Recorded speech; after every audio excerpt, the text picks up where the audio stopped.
Formula ఈ race కేసులో అవినీతి నిరోధక శాఖ ఎన్ఫోర్స్మెంట్ డైరెక్టరేట్లు దర్యాప్తు ముమ్మరం చేశాయి. ఇందులో భాగంగా ఏసీబీ ఇవాళ మాజీ మంత్రి కేటీఆర్ను విచారించనుంది.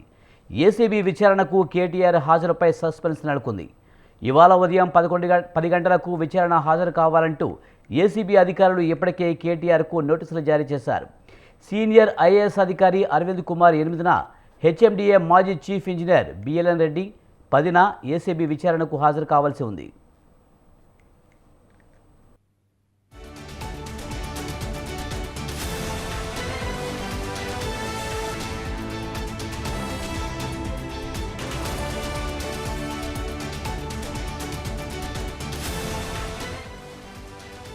మరోవైపు తనపై ఏసీబీ నమోదు చేసిన ఎఫ్ఐఆర్ను క్వాష్ చేయాలంటూ కేటీఆర్ హైకోర్టును ఆశ్రయించారు. ఈ పిటిషన్పై తీర్పును హైకోర్టు రిజర్వ్ చేసింది. తీర్పు ప్రకటించే వరకు కేటీఆర్ను అరెస్ట్ చేయవద్దని పేర్కొంది. అయితే విచారణ కొనసాగించవచ్చునని తెలిపింది. ఈ నేపథ్యంలోనే కేటీఆర్ను విచారణకు రావాల్సిందిగా ఏసీబీ నోటీసులు ఇచ్చింది. దీంతో ఇవాళ జరగనున్న పరిణామాలపై ఉత్కంఠ నెలకొంది. మరోవైపు ఇదే కేసులో ఈ నెల 7న విచారణకు రావాలంటూ ఈడీ కేటీఆర్కు సమన్లు జారీ చేసింది.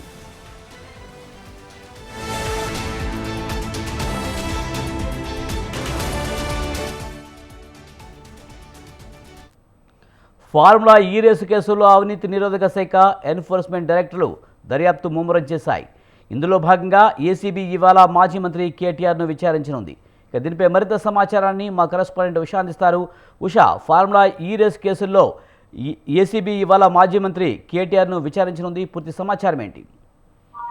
ఇదే ఫార్ములా ఈ కార్ రేసింగ్ వ్యవహారానికి సంబంధించి ఏసీబీ ఇప్పటికే ఎఫ్ఐఆర్ నమోదు చేసింది. ఎఫ్ఐఆర్ లో భాగంగా స్పాట్ పిటిషన్ కి కూడా హైకోర్టు ని అప్రోచ్ అయ్యారు కేటీఆర్. దీనికి సంబంధించి తీర్పును కూడా రిజర్వ్ చేసింది. ఈ సందర్భంలో విచారణకు హాజరు అవడానికి మాత్రం ఏదైతే ఈ విచారణకు కేటీఆర్ హాజరవ్వాలి, ఎటువంటి అరెస్టు చేయకూడదు అని హైకోర్టు ఇచ్చినటువంటి ఉత్తర్వులు ఏదైతే ఉందో దాన్ని బేస్ చేసుకుని ఈ రోజు విచారణ కొనసాగనుంది. మొత్తం మీద చూసుకున్నట్టయితే ఈ నేడు ఏదైతే కేటీఆర్ విచారణకు రావాల్సిందిగా ఏదైతే రాయదుర్గం పరిధిలో ఉన్నటువంటి తన ఓరియన్ విల్లా దగ్గరికి వెళ్లి ఏసీబీ అధికారులు నోటీసులు కూడా ఇవ్వడం జరిగింది. నోటీసులో భాగంగా ఇవాళ 10:30 లేకపోతే 11 ఆ ప్రాంతంలో కేటీఆర్ ఏసీబీ కార్యాలయానికి వచ్చే అవకాశం ఉన్నట్లుగా మనకు అందుతున్నటువంటి తాజా సమాచారం.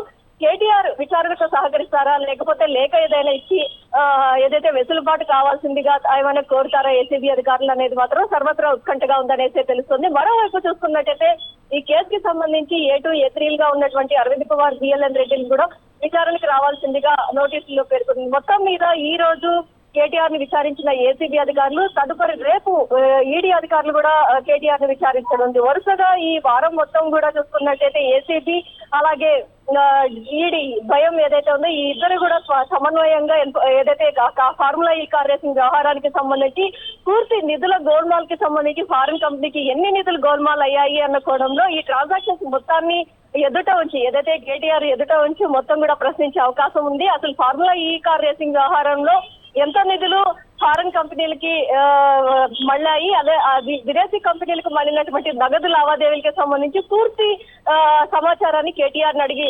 తెలుసుకున్న అనంతరం అరవింద్ కుమార్ ని అలాగే బిఎల్ఎన్ రెడ్డిని వీరందరినీ కూడా విచారించే అవకాశం ఉంటుంది. నేటి నుంచి చూసుకున్నట్టయితే కేటీఆర్ తో ప్రారంభమైనటువంటి ఈ విచారణ బిఎల్ఎన్ రెడ్డి, అరవింద్ కుమార్ వీరందరినీ కూడా పూర్తి స్థాయిలో విచారించే అవకాశం ఉన్నట్టుగా అయితే తెలుస్తుంది.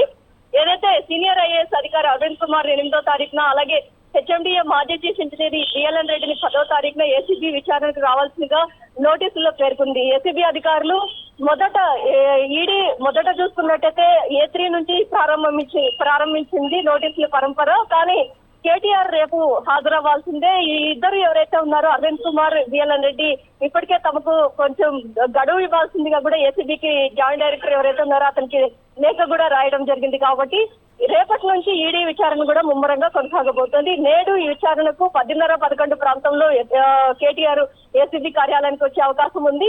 అనంతరం అతను విచారణకు సహకరిస్తారా లేకపోతే ఏదైనా వెసులుబాటు కోరుతారా అనేది మాత్రం సర్వత్రా ఉత్కంఠగానే ఉందనేసి తెలుస్తుంది. మరోవైపు క్వాష్ పిటిషన్ ఉన్న నేపథ్యంలో ఖచ్చితంగా కేటీఆర్ ఏసీబీ కార్యాలయానికి అపియర్ అవ్వాల్సిన బాధ్యత అయితే ఉంది. ఎందుకంటే క్వాష్ పిటిషన్ తీర్పు ఏదైతే ఉందో రిజర్వ్ లో ఉంది కాబట్టి ఇది కూడా పరిగణలోకి తీసుకునే అవకాశం ఉంది న్యాయస్థానం. కాబట్టి ఖచ్చితంగా కేటీఆర్ ఈ రోజు ఏసీబీ కార్యాలయానికి వస్తున్నారన్న పక్కా సమాచారం అయితే మనకు అందుతున్నటువంటి తాజా సమాచారం. Right, thank you Usha.